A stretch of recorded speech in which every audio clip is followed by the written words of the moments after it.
भगवान कृष्ण को 2 बार बांधने की कोशिश की गई है। दूसरी बार की कहानी मैं बताता हूँ। जब भगवान कृष्ण दुर्योधन के पास जाते हैं महाभारत युद्ध के पहले निगोशिएट करने के लिए, तो ओवर कॉन्फिडेंस में उनको दुर्योधन बांधने चलता है पर बांध नहीं पाता। इसको रामधारी सिंह दिनकर की काफी पॉपुलर कविता रश्मि रथी के बीच की कुछ पंक्तियां हैं। दुर्योधन वह भी दे न सका, आशीष समाज की ले न सका, उल्टे हरि को बांधने चला, जो था असाध्य साधने चला, जब नाश मनुष्य पर आता है पहले विवेक मर जाता है। पर अगर आप हरि के चरणों में खुद आना चाहें तो हरि आपको फ्रीडम देते हैं। उसकी कहानी हमें बचपन में मिलती है जब भगवान कृष्ण की माँ यशोदा उनको बांधने चलती हैं। आइए इसकी कहानी जानते हैं।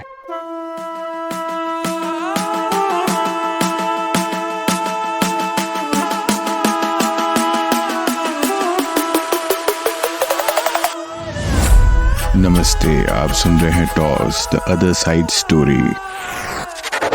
कहानी है मणिग्रीव और नल कुबेर की। ये दोनों कुबेर जी के बेटे थे। दोनों नदी में नहा रहे होते हैं और तब तक उनके सामने आते हैं स्वयं नारद भगवान। नारद जी को देखकर भी वो दोनों बिल्कुल भी नहीं शर्माए और अपने नग्न शरीर को ढकने का भी प्रयास नहीं किया उन्होंने। नारद जी ने उनको देखकर बोला कि लगता है तुम्हारा विवेक मर गया है, तुम्हें समझ में भी नहीं आ रहा है कैसे बिहेव करना है, और तुम दोनों जैसे खड़े हो वैसे ही अब नग्न अवस्था में पेड़ बन के सृष्टि के अंत तक खड़े रहने वाले हो। ये सुनते ही मणिग्रीव और नल कुबेर काफी डर गए। नारद जी से क्षमा मांगने लगे। नारद जी ने उन्हें बोला, अब जब हरि चाहेंगे तभी तुम इस जड़ता से विमुक्त होगे। कुछ वर्षों बाद नटखट कृष्ण जी बाल काल में अपनी माँ यशोदा को काफी परेशान कर रहे थे। माँ यशोदा गुस्से में उनको बांधने चली और उनको बांधने के लिए वो रस्सी लेकर आई और उनको ओखली से बांधने लगी। पर जैसे ही वो रस्सी लेकर आती 2 अंगुल रस्सी छूटी पड़ जाती थी। इस तरह करते करते कम से कम उन्होंने सैकड़ों रस्सी लाके लंबी सी छोटी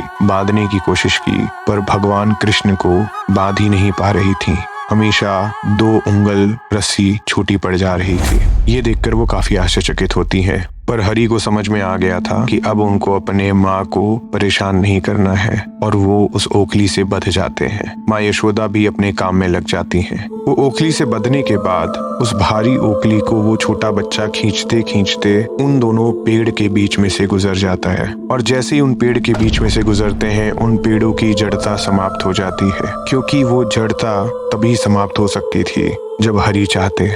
विवेक अर्थात कॉन्शियस, हमें हमेशा विवेक और चेतना से जीवन जीना होता है। पर जब विवेक और चेतना हमारी मर जाती है तो हरि के चरणों में जाए बिना कभी निर्वाण प्राप्त नहीं होता है। जब ये सब कुछ होता रहता है तो भगवान हरि को भी स्वयं पता था कि दोबारा भी उनको बांधने की कोशिश की जाएगी, पर अगली बार वो अपना विकराल रूप दिखाएंगे और बताएंगे कितना असाध्य है हरि को बांधना। उसकी कहानी इसी चैनल पे आपको भविष्य में मिलेगी। यहाँ तक सुनने के लिए धन्यवाद। नमस्ते, आप सुन रहे थे toss the other side story.